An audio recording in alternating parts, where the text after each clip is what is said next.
Hi, this brief video will talk about Midjourney just very quickly. Very simple startup and anything that you may not know, like prompting and where to find prompt examples.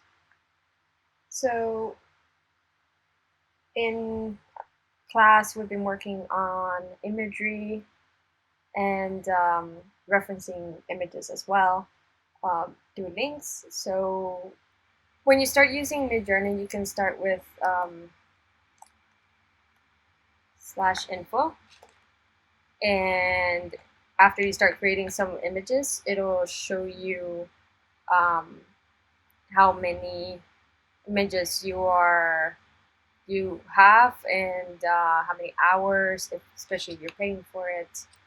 Um, that way you can kind of keep track of things.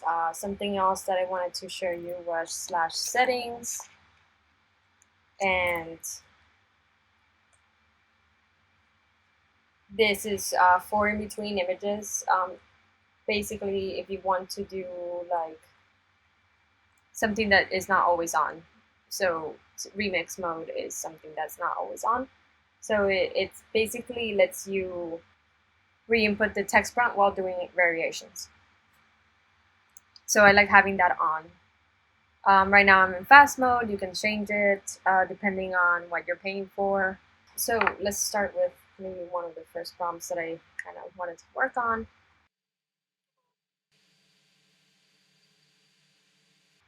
And we'll let it go. Something else you could start doing is you can start doing negative prompts like no artificial lighting. So usually you have to have at least a space in between the end of the sentence and the uh, first prompt, and it's dash dash no, and then you put whatever it is that you don't want to see. So no artificial lighting. So see, in this one, it's very kind of light. We are going through the clouds. It's very, and then here I wanted to add no artificial lighting. I forgot to do that part. Hopefully it doesn't mess up the prompt. But with that, it kind of flattens out this is more volumetric lighting. So it kind of has this like perfect lighting mode like when you render. And then with no artificial lighting, it's been really helpful recently because it creates stuff that's a bit more, almost a little bit more real and less utopia. Um, at least in architecture, you kind of want that. So it's not so this like perfect scenery. So you can see it's a little bit, you know. Um, Something that I wanted to show was when you want to see the seed. I'll show you about seed, which is also a prompt. So it's like dash dash seed, and then you give it a number. So basically, you want to right click, add reaction, and then you probably won't see this. I've been using it, so it's going to show up for me. So I'm going to do view more. You can do envelope. And then when you see it, you click on it. This envelope makes it so you go to Midjourney bot. This is I have my own server. This is why I'm in a different space, but Midjourney bot, and here it gave me um, like the seed for that. So it kind of ties the. Let me go back. It kind of ties like pretty much the same parameter that Midjourney took to create this. And then if you want to add a different prompt to it, then you add seed, and then it basically takes this what it took to make this, and it redoes it with the same one instead of creating a completely different one. Because if I did envelope for this, you can see that this seed right here is different than this seed. So when I copy the seed from the top one, I'm going to do dash dash seed paste, and then I'm also going to paste the same prompt here, space, and then I'm also going to do dash dash no volume, no artificial lighting, and that gives us the same prompt with that added thing. So we'll try that for a bit. Let's try this. So aspect ratio, you want to change it. Maybe it's not so square. Then you want to do AR. We're gonna do more like a landscape setting, 16 and 9. So you can do that as well. Another kind of realistic parameter that I like using is also test P. It only gives you 2 images instead of 4, and it's very specific. Let's see, how did this turn out? So see, now it's kind of combining what it was doing over here with what it generated here with the now no volumetric lighting, and it started kind of creating a little bit more realistic while still creating these almost paradise but not really setting.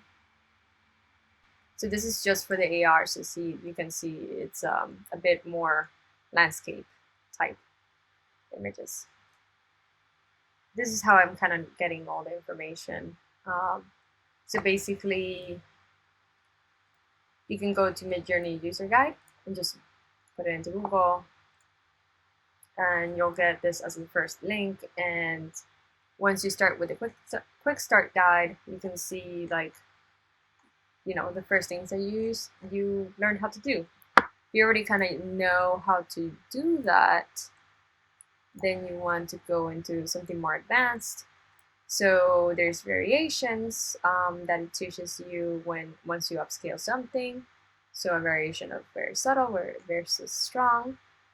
Very region, which is something very new, and I love it already. And you can kind of regionize a certain area and add in a different prompt to that area, so that way you can change the rest. The rest of the picture stays and one thing changes. Versions, you can go back to different versions. Right now we're in 5.2, and you can kind of type in another styles like 5.1, 5, 4. You can start going into older versions if you're kind of interested in what happened before. There's upscalers, commands. There's some people already started doing this, which is blending to images. This is very helpful. You can go into user guide and just like, I'll link it into the video, so that way you can start seeing what you can do with these different parameters. Here under parameters list, you can see all the parameters all at once, so you can kind of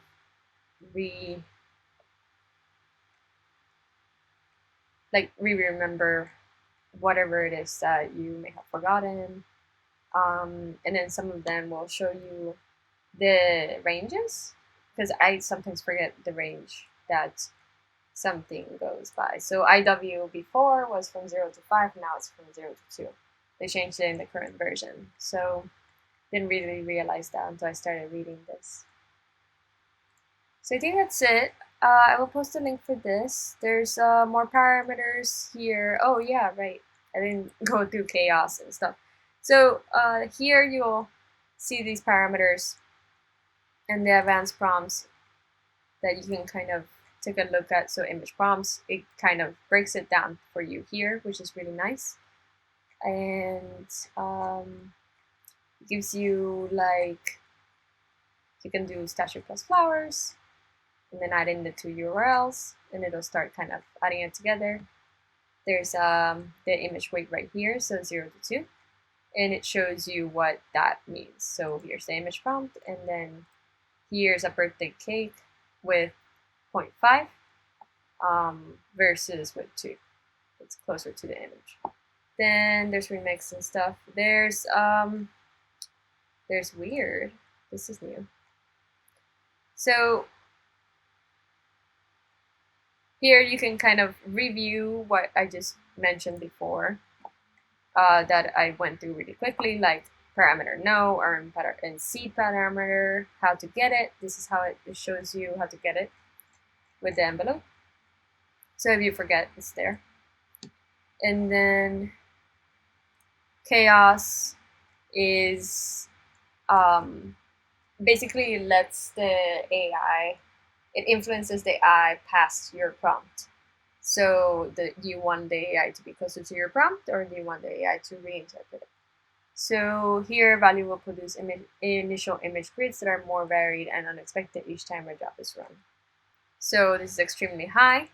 So like 80 is like AI taking over watermelon owl. I think the default value is 0. Yep, it is. So it's 0 to 100. You can type in stop to stop the image generation at a certain point. So if you like it at 40%, then stop at 40% or stop at 70%.